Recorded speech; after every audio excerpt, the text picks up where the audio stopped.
Hello, welcome back to HealthyYou with Dr Wumi podcast. Today's episode is a bit different. No guest, no panel, just me. I'm going to be sharing something personal, my journey with chronic pain.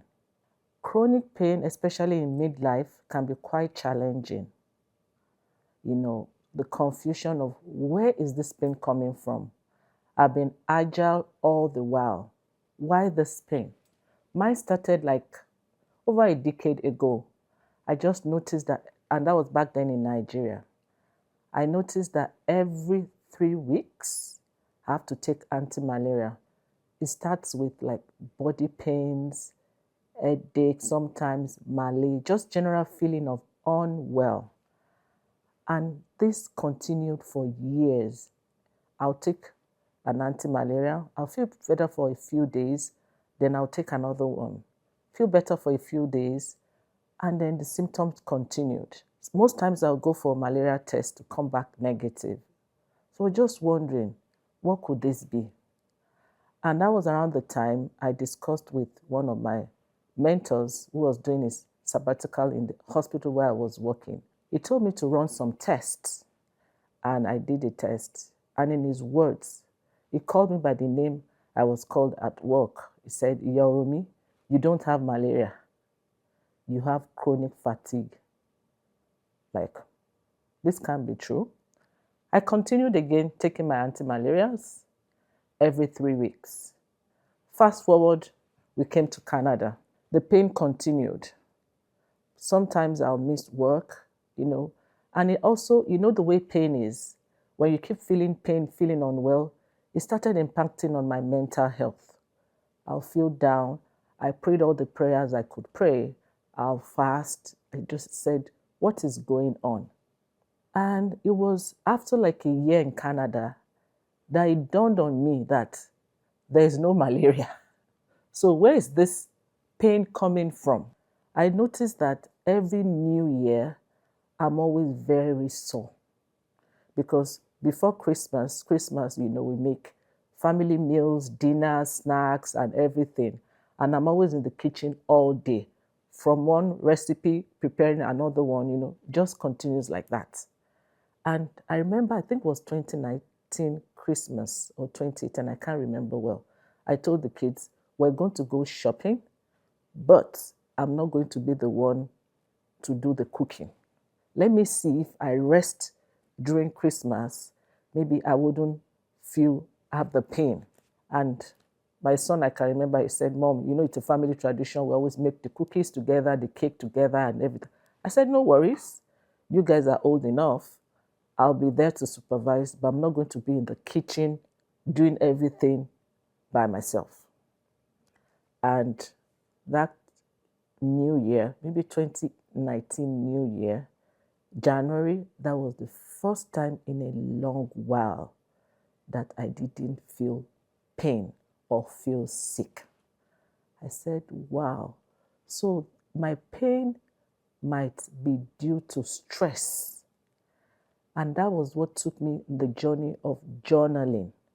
I started journaling my symptoms and the events that happened around that time. I noticed a couple of things. One, when I don't have enough sleep, I have pain flares. And something about me is that for years, maybe high school, when I went to boarding school, I usually sleep like 2-3 hours or sometimes 4 hours, staying at night to read. I didn't to read though, because our teachers shouldn't know that we're staying overnight to read, but I just felt I had to keep reading and reading. Med school too, sometimes 2-3 hours of night. So I got used to it that I thought it was abnormal for me to sleep well. Before I would sleep like 3 hours at night, I improved my sleep time to like 5, 6, then 7 hours, sometimes 8 hours. And I noticed the difference that when I have good sleep, I don't have much pain flares. The period I don't sleep again, maybe I have to work late or do some things, I have flares. Another thing I notice is that when I'm in the kitchen all day, maybe cooking or doing something, for some consecutive days, I have pain flare. When I'm stressed emotionally, I have pain flare. So I noticed the pattern of my pain flares and I started working on myself. And thank God, by the grace of God, the flares have reduced from every month or every 3 weeks to once or twice a year. And what am I trying to say here? Chronic pain is real. And along the line, I knew that I had fibromyalgia. Some of you might know that you have a diagnosis of fibromyalgia. Some are yet to be diagnosed. Talk to your doctor about it. It's real. And the thing about it is that it's most of the things that has to do with chronic pain, fibromyalgia, it's more about self-care. There's really no one medication that can help to remove the pain and never come back. As the family doctor, I see some of my patients that have been going through pain for years, for decades. And the question they ask is, I want to know what the diagnosis is. So that I can know what to do. And then some come and say, oh, is there one thing I can do that will make this pain go away and not come back? And that's why some people would want to find a diagnosis, because they may feel that with the diagnosis, then there can be a cure. Unfortunately, for chronic pain like fibromyalgia, chronic fatigue syndrome, there's no one single medication that can help. So I go back to self-care. Self-care has been shown to help to reduce flares of pain. Taking your pain from 8, maybe most of the time, to 2, 3. And these are some of the things we have to accept in the journey of chronic pain. You might not have an outright pain-free period, but the intensity of the pain and the duration of the pain can reduce so that you can have the ability to cope and function better, to carry out your activities of daily living, and also to be able to function and to be able to live your life healthy most of the time. So the self-care things, like from my own personal experience and from the journey I've been going through, sleep should now be a prescription for every one of us. Sleep is very crucial. An average of 7 to 8 hours of sleep is very important. And I found out that we have excuses, lots of excuses to say that we work late, we have to do things at night, especially those with maybe younger families. They have kids to put to bed, they have to clean the house and everything. But know that this is something that is just like the water we drink. Sleep is very important, because with sleep, cortisol level is better controlled, stress hormones reduce, and these are some of the things that contribute to pain flares. Sleep is very crucial. And also sleep helps with mood too, because when the mood is stable, we're able to cope better with pain. Another thing that is very important is know your limits. Now, when I'm going to go to the kitchen to cook or do chores, I know that if I'm going more than 2 hours a day, then I'm signing up for trouble. So know your limits. Before, I'll be like, I'll cook this, cook that, everything will just keep coming to my mind. And reducing the number of hours I spend doing things is also helping. Physical activity is also very important. See, I said physical activity, not exercise. Do something that will work for you, something that will excite you. I love dancing, although I dance more in my head than physically. So when I wake up in the morning, I turn on some YouTube videos that has to do with dancing. I do my 10, 15 minutes in the morning, because when I say I'll come back home and do it, I wouldn't go back to it. If you're a gym person, please sign up for your gym membership and make sure you're active there. I signed up 2 years after I had to cancel my membership because maybe I went like 3 or 4 times.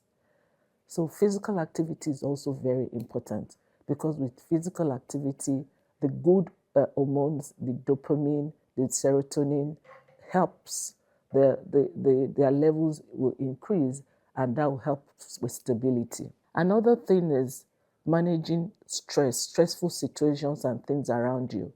Avoid negativity, avoid toxic relationships, because this also contributes to increasing of stress hormones that might worsen your pain symptoms. And I always say it, I preach it now, that no is a complete sentence.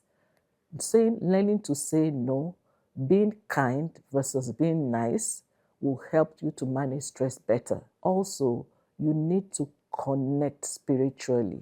In any form of spirituality that is comfortable for you, spirituality helps. I found out that reading the Word of God, talking to God through prayers has also helped me to know that I can cope with my pain, knowing that God is there for me to support me.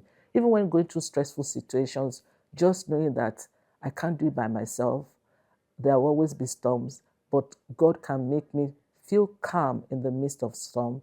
Also has gone a long way in helping me to be able to cope with my pain. Meditation too has helped.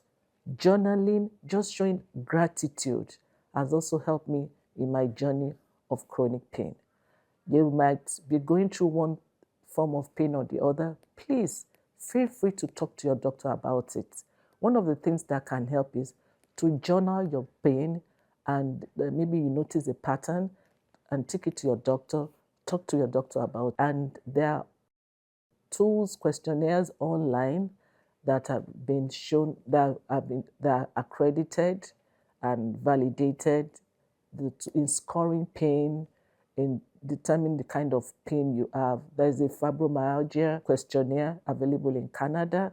You can check it online. It will be on the screen. Look it up and discuss with your doctor or primary care provider about it. So this is my journey about chronic pain, and it's also common in midlife. So if you're going through one form of chronic pain or the other, please, like I said, talk to your doctor about it.